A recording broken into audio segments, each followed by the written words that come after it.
नमस्कार विद्यार्थी मित्रांनो, पुन्हा एकदा सर्वांचे स्वागत आहे मराठी सक्सेस की फॉर या यूट्यूब चॅनलवर। तर मित्रांनो, आजच्या व्हिडिओमध्ये आपण चालू घडामोडी 2024 अंतर्गत 10 एप्रिल 2024 या दिवसाचे काही चालू घडामोडीचे महत्त्वाचे प्रश्न हे सोडून घेणार आहोत। तर मित्रांनो, हे प्रश्न आपल्याला सर्व परीक्षांसाठी फार महत्त्वाचे असे ठरणार आहेत। व्हिडिओ पूर्ण बघा जेणेकरून आपल्याला व्हिडिओमध्ये फायदा होईल। तर मित्रांनो, चला वेळ वाया न घालवता व्हिडिओला सुरुवात करूया। तर मित्रांनो, या ठिकाणी पहिला प्रश्न आहे, गगनशक्ती 2024 सराव दरम्यान भारतीय हवाई दल काय दाखवत आहे? तर मित्रांनो, महत्त्वाचा प्रश्न आहे। खाली आपल्याला 4 पर्याय हे दिलेले आहेत। तर मित्रांनो, याचं जे योग्य उत्तर राहील ते आहे पर्याय 4, उच्च ऑक्टेन ऑपरेशन।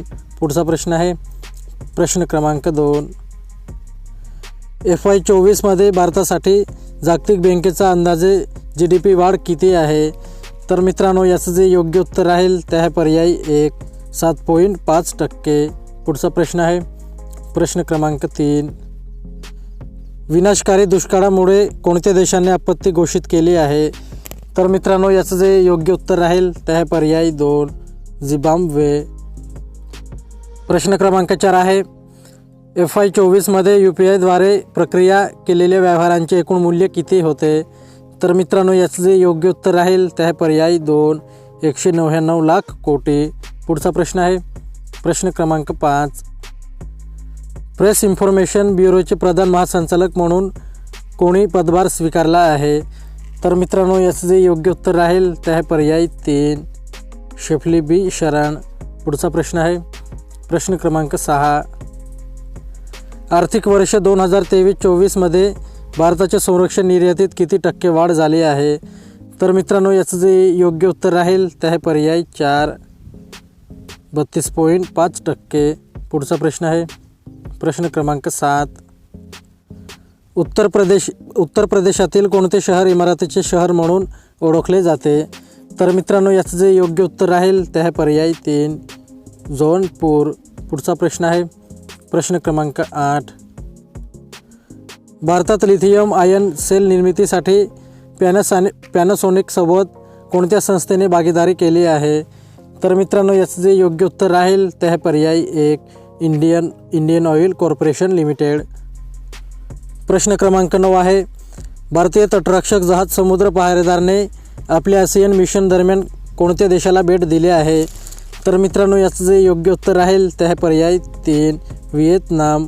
पुढचा प्रश्न आहे प्रश्न क्रमांक 10, 2023-24 या आर्थिक वर्षात कोणते बंदर भारतातील सर्वोच्च कार्गो हाताळणी बंदर म्हणून उदयास आले आहे?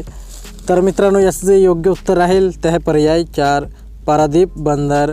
पुढचा प्रश्न आहे प्रश्न क्रमांक 11,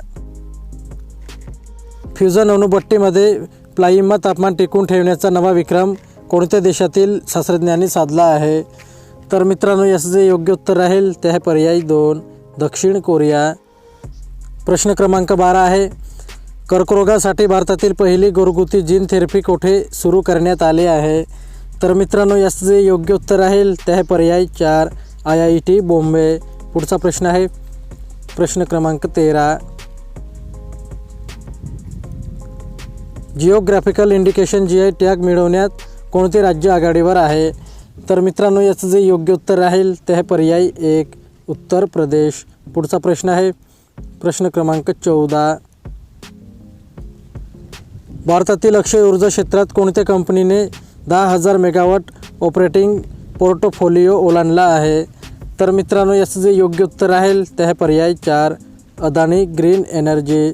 पुढचा प्रश्न आहे प्रश्न क्रमांक 15, मॅक्स लाईफ इन्शुरन्समध्ये भाग घेण्यासाठी भारतीय स्पर्धा आयोग CCI कडून कोणत्या संस्थेला मंजुरी मिळाली आहे? तर मित्रांनो, याचं जे योग्य उत्तर राहील ते आहे पर्याय 1, ॲक्सिस बँक। पुढचा प्रश्न आहे प्रश्न क्रमांक 16, कोणत्या देशाने भारतीय पर्यटकांसाठी ई-व्हिसा सुरू केला आहे? तर मित्रांनो, याचं जे योग्य उत्तर राहील ते आहे पर्याय 3, जपान। प्रश्न क्रमांक 17 आहे, टाटा इंटरनॅशनलचे नवीन व्यवस्थापकीय संचालक MD म्हणून कोणाची नियुक्ती करण्यात आली आहे? तर मित्रांनो, याचं जे योग्य उत्तर राहील ते आहे पर्याय 4, राजीव सिंघल। पुढचा प्रश्न आहे प्रश्न क्रमांक 18, कोणत्या बँकेने विशेषतः महिलांसाठी तयार केलेली आरोग्य सेवा कर्जे आणि बचत खाते सुरू केले आहे? तर मित्रांनो याचं जे योग्य उत्तर राहील ते आहे पर्याय 2 कॅनरा बँक. पुढचा प्रश्न आहे प्रश्न क्रमांक 19. पॅरिस ऑलिम्पिकसाठी पात्र ठरणारा एकमेव भारतीय वेटलिफ्टर कोण आहे? तर मित्रांनो याचं जे योग्य उत्तर राहील ते आहे पर्याय 2 मीराबाई चानू. पुढचा प्रश्न आहे प्रश्न क्रमांक 20. कोणत्या संस्थेने 2024 यंग ग्लोबल लीडर्स कम्युनिटी जाहीर केली आहे? तर मित्रांनो याचं जे योग्य उत्तर राहील ते आहे पर्याय 3 जागतिक आर्थिक मंच. तर मित्रांनो आपला व्हिडिओ कंप्लीट झालेला आहे. व्हिडिओ आवडला असेल तर व्हिडिओला लाईक करा आणि असेच नवनवीन व्हिडिओ पाहण्यासाठी चॅनलला सुद्धा सबस्क्राईब करून घ्या. तर मित्रांनो चला पुढच्या व्हिडिओला भेटूयात.